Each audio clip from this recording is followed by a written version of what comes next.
కుంటున్నాము ఇంకా జరిగిద్దని న్యాయ వ్యవస్థ పట్ల మనకందరికీ కూడా అపారమైనటువంటి గౌరవం ఉంటుంది.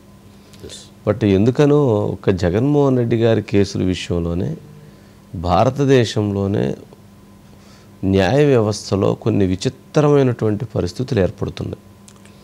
ఆయన కేసులను ఏదో చేయాలని కాదు కానీ బట్ ఎందుకనో ఆయన కేసుల్లోనే విచిత్రమైనటువంటి పరిస్థితులు ఏర్పడుతున్నాయి.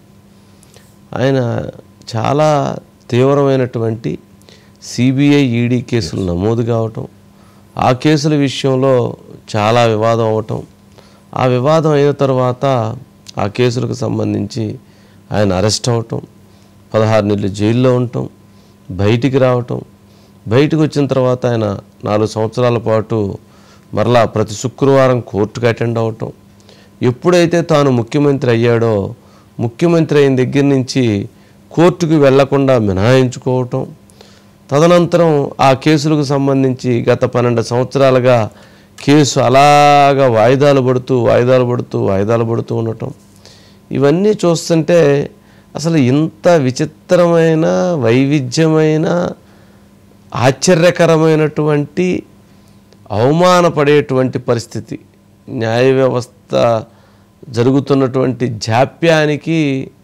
అవమానపడాల్సినటువంటి పరిస్థితి ఉన్నటువంటి కేసు ఈ కేసులుగా ప్రజలు భావిస్తూ ఉన్నారు. ఎందుకనంటే ఒక 5 సంవత్సరాలు ఎవరైనా కోర్టుకు వెళ్లకుండా ఉంటారండి? మరి దానికే సాధ్యమైంది. మరి చట్టం ముందు అందరూ సమానులే అంటారు కదా. అది అందరూ సమానులే. మనం ఎవరన్నా 2 సార్లు 3 సార్లు వెళ్ళకపోతే అరెస్ట్ వారెంట్ ఇష్యూ చేస్తారు, సమన్స్ ఇష్యూ చేస్తారు. కానీ ఇక్కడ మాత్రం ఇంకొకరికి అట్లా ఎందుకో అట్లా కుదురుతాం. సరే, సుప్రీం ధర్మాసనం కూడా కొన్ని సందర్భాల్లో ఎవరైతే రాజకీయ నాయకుల కేసులను ఇమీడియట్లీగా సీరియస్గా తీసుకొని రోజువారీ విచారణ చేపట్టండి అని కూడా కోరింది. మరి అవి అయిపోతాయి అనుకున్నారు, కానీ మళ్ళీ అక్కడ బ్రేక్. మళ్ళీ ఎవరైతే కేసు జగన్మోహన్ రెడ్డి గారి కేసు సీరియస్గా విచారణ మొదలు పెడదాం అనుకుంటారో అప్పుడు ఆ జడ్జి గారు ఇంకో దగ్గరికి ట్రాన్స్ఫర్ అయిపోతారు. మళ్ళీ అప్పుడు ఇక్కడ ఆయన ఇంకో జడ్జి గారు వస్తారు. ఆయన మరలా ఈ కేసులన్నీ ఇన్ని తెలుసుకోవాలంటే సమయం పడుతుంది కాబట్టి మరలా వీటిని కంటిన్యూ అవటం. ఈ కేసులకు సంబంధించి నిజంగా భారతదేశంలో న్యాయ వ్యవస్థ మీద చాలామంది ప్రజలకి ఓహో ఇలా జరగటం అనేటువంటి దాని మీద మాత్రం చాలా భిన్నాభిప్రాయాలు ఉన్నాయి.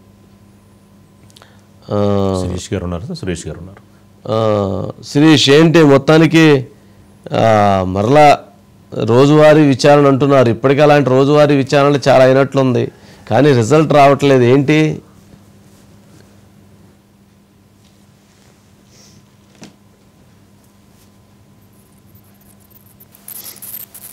శిరీష్ ఆడియో కృష్ణరాజు తరపు న్యాయవాది కూడా ఇదే విషయాన్ని స్పష్టం చేశారు. చెప్పండి వినిపిస్తుంది, చెప్పండి.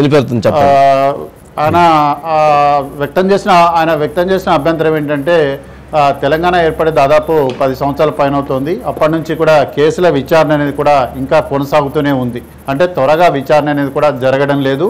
సుప్రీంకోర్టు ఏదైతే ప్రజాప్రతినిధులు అంటే శాసనసభ్యులు, ఎంపీలు వీళ్ళపై నమోదైన కేసులు ఏవైతే ఉన్నాయో వాటి విచారణను రోజువారీ చేపట్టాలి, విచారణను కూడా త్వరగా ముగించాలని చెప్పేసి ఆదేశాలు ఇచ్చారు. ఆ ఆదేశాలంటే కూడా ఎక్కడ అమలు జరగడం లేదు.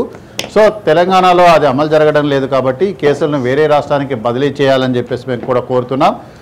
జగన్మోహన్ రెడ్డి లాంటి వ్యక్తి విచారణకు హాజరు కాకుండా వాయిదాల మీద వాయిదాలు గత 5 సంవత్సరాల నుంచి కూడా ఆయన కోర్టు వాయిదాలకు హాజరు కాకపోవడానికి కూడా ఇక్కడ ప్రస్తావిస్తూ ఇలాంటి పరిస్థితుల్లో ఆయన బెయిల్ అనేది కూడా రద్దు చేయాలని చెప్పేసి ఈ సందర్భంగా ప్రస్తావించడం కూడా జరిగింది. అయితే ప్రస్తుతం తెలంగాణ హైకోర్టు ఈ కేసులు మానిటరింగ్ చేస్తుంది కాబట్టి మేము వేరే రాష్ట్రానికి బదిలీ చేయలేమంటూనే ఇండైరెక్ట్గా తెలంగాణ హైకోర్టుకు చెప్పడం కూడా జరిగింది. ఇటు సిబిఐని కూడా అడగడం జరిగింది, ఎన్ని రోజుల లోపల మీరు ఈ కేసు విచారణను పూర్తి చేస్తారంటే లేదు సార్ చేస్తున్నాము, జరుగుతోందని చెప్పేసి కూడా సిబిఐ చెప్తూ వస్తోంది. అయితే మిగిలిన కేసుల విషయంలో చాలా దూకుడుగా వ్యవహరించే సిబిఐ ఇక్కడ స్లో కావడం అనేది కూడా అనేక అనుమానాలకు తావిస్తోంది. ఇదే విషయాన్ని కూడా కోర్టుకు తెలియజేయడం కూడా జరిగింది. సార్ విచారణ అనేది కూడా జరగడం లేదు, మీరేమో రోజువారీ విచారణ చేపట్టమని చెప్పేసి ఆదేశాలు ఇచ్చారు, కానీ ఇక్కడ రోజువారీ విచారణ అనేది కూడా జరగడం లేదు. కేవలం శుక్రవారము శనివారం అంటే వారంలో ఏదో ఒక రోజు విచారణ చేస్తున్నారు. దాన్ని మళ్ళీ తర్వాత 2 వారాలకు 3 వారాలకు వాయిదా వేస్తున్నారు. సో అందుకే మేము ఇంప్లీడ్ కావాల్సి వచ్చింది. దాదాపు 29 కేసులకు సంబంధించి 120కి పైగా డిశ్చార్జ్ పిటిషన్లు ఉన్నాయి. 2023 నుంచి కూడా అవి పెండింగ్లో ఉన్నాయి. వాటిపైన ఎటువంటి డెసిషన్ తీసుకోవడం లేదు. హైకోర్టు కూడా ఆదేశాలంటే కూడా జారీ చేయడం జరిగింది. 2 నెలల్లోపు ఆ కేసుల విచారణ అంతా కూడా పూర్తి చేసి ఆ డిస్పోజ్ పిటిషన్లను కూడా పూర్తి చేయండి అని చెప్పేసి కూడా కోరారు. కానీ అది 2023లోనే జరగాల్సింది. కానీ ఏప్రిల్ 30 దాకా సమయం అడిగారు. ఏప్రిల్ 30న మళ్ళీ ఇంకా అప్పటికీ కూడా పూర్తి చేయలేదు. ఆ తర్వాత 1 నెలకి జడ్జి ట్రాన్స్ఫర్ అయ్యారు. జడ్జి ట్రాన్స్ఫర్ కావడంతో మళ్ళీ కొత్త న్యాయమూర్తి వచ్చారు. మళ్ళీ కొత్త న్యాయమూర్తి వచ్చి మళ్ళీ ఆయన కొత్తగా విచారణ ప్రారంభించడం, ఈ జగన్ పైన నమోదైన ఛార్జ్ షీట్ ఏదైతే 13,000 పేజీల ఛార్జ్ షీట్ ఏదైతే ఉందో దాన్ని మళ్ళీ ఆయన చదవాలని చెప్పేసి అనడం, ఇవన్నిటి నేపథ్యంలో కేసు విచారణ అనేది కూడా లేట్ అవుతుందని చెప్తే, లేదు రోజువారీ విచారణ అనేది కూడా చేపట్టాలని చెప్పేసి కూడా స్పష్టం చేయడం జరిగింది. సో సుప్రీంకోర్టు ఈరోజు ఏదైతే అబ్జర్వేషన్స్ ఇచ్చిందో అబ్జర్వేషన్స్ ప్రకారం కనుక చూసినట్లయితే మరి తెలంగాణ హైకోర్టు కనుక జోక్యం చేసుకొని విచారణను రోజువారీ జరుపుతుందా లేదా అనేది కూడా చూడాలి. ఒకవేళ లేదు యథావిధమైన పరిస్థితి అనేది కనుక నెలకొంటే మళ్ళీ సుప్రీంకోర్టు దృష్టికి రఘురామకృష్ణరాజు తరపు న్యాయవాది వచ్చే అవకాశం కూడా, అంటే మళ్ళీ ఆయన ఒకసారి పిటిషన్ వేసే అవకాశం కూడా ఉంది. సో ఇప్పటికైనా సుప్రీంకోర్టు ఆదేశాల మేరకు ఇప్పటికైనా కేసుల విచారణ అనేది కూడా త్వరగా పూర్తి అవుతుందన్న నమ్మకంతో పబ్లిక్ ఉన్నారు. అయితే త్వరగా పూర్తి కావాలని చెప్పేసి కూడా కోరుతున్నారు. ఎందుకంటే న్యాయ వ్యవస్థపై నమ్మకం అనేది కలగాలంటే కేసుల విచారణ అనేది కూడా పూర్తి కావాలి. లేదంటే అట్లాంటప్పుడు సుప్రీంకోర్టు ఇచ్చిన ఆదేశాలు ఏవైతే ఉన్నాయో ప్రజాప్రతినిధులపై ఉన్న కేసుల్ని రోజువారీ విచారణ చేపట్టి త్వరగా తేల్చమని చెప్పి కోరారు. దానికి అది అర్థం లేకుండా పోయే అవకాశం కూడా ఉంది. జనరల్గా మీరు ఢిల్లీలో చాలా సుదీర్ఘకాలం నుంచి జర్నలిస్ట్గా పనిచేస్తూ ఉన్నారు. ఢిల్లీలో ఇలాంటి కేసులు ఎక్కడన్నా ఏమన్నా ఉన్నాయా? అసలు ఈ భారతదేశంలో ఎక్కడన్నా ఇట్లాంటి కేసులు ఇట్లా 5 సంవత్సరాలు కోర్టు కేసుకి వెళ్లకుండా వాయిదాల మీద వాయిదాలు అరిసెల మీద అరిసెలు అట్ల మీద అట్లు వేసుకుంటా పోయే కేసు ఏమన్నా ఉందా?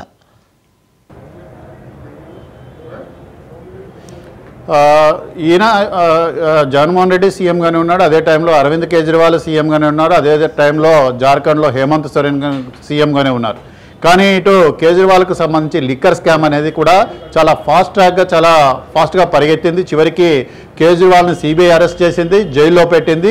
ఆయన సీఎంగా ఉంటూనే కేజ్రీవాల్ని సీఎంగా ఉన్నప్పుడే కేజ్రీవాల్ని అరెస్ట్ చేశారు.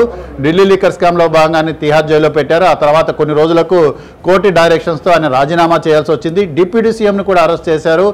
డిప్యూటీ సీఎంను కూడా జైల్లో పెట్టారు. ఆయన కూడా రాజీనామా చేశారు. ఆ తర్వాత అతిశి ముఖ్యమైనది. ఇప్పటికీ కూడా కేజ్రీవాల్ మళ్ళీ కోర్టు డైరెక్షన్ వస్తే తప్ప ముఖ్యమంత్రి పదవి చేపట్టడానికి లేదు, రోజువారీ కార్యకలాపాలంటే కూడా నిర్వహించడానికి వీలు లేదని చెప్పేసి కోర్టు డైరెక్షన్ ఇచ్చింది. సో దాంతో ఆయన ముఖ్యమంత్రి పదవిని వదులుకున్నారు. ముఖ్యమంత్రిగా ఉంటూనే హేమంత్ సోరెన్కు సంబంధించి ఈడీ అరెస్ట్ చేయడం కూడా జరిగింది. ఆయన ఇంటికి వెళ్తే ఉండండి నేను రాజీనామా ఇచ్చి వస్తానని చెప్పేసి ఆయన గవర్నర్ ఆఫీస్కి వెళ్ళారు. గవర్నర్ ఆఫీస్కి వెళ్ళి రాజీనామా ఇచ్చిన వెంటనే ఆయన అరెస్ట్ చేశారు, ఆయన జైల్లో పెట్టారు. ఆ తర్వాత ఆయనకు బెయిల్ అనేది కూడా వచ్చింది. కానీ ఇక్కడ జగన్మోహన్ రెడ్డి కేసుల విషయంలో సిబిఐ ఎందుకు యాక్టివ్గా వ్యవహరించడం లేదన్న దానిపైన అనేక అభిప్రాయాలు కూడా వ్యక్తమవుతున్నాయి. ఈ కేసులో కూడా దర్యాప్తు సంస్థలు అంటే కేంద్ర దర్యాప్తు సంస్థలు యాక్ట్ చేయాలనేది కూడా సగటు ప్రజల యొక్క భావన. ఒక సిబిఐ ఒక్కటే కాదు కదా, సిబిఐ కానీ ఈడీ కానీ జ్యుడిషియరీ కానీ ఎందుకు ఇలా వ్యవహరిస్తుంది, ఎందుకు ఇటువంటి ఆలస్యం అవుతుంది అనే దాని మీద మాత్రం ప్రజల్లో చాలా అసహనము, అసంతృప్తి, ఆవేశం కూడా ఉంది అని చెప్పడంలో ఎటువంటి అతిశయోక్తి లేదు. ఓకే శిరీష్, చూద్దాం. మరి మనమైతే న్యాయాన్ని నమ్ముతాం, ధర్మాన్ని నమ్ముదాం, చూద్దాం.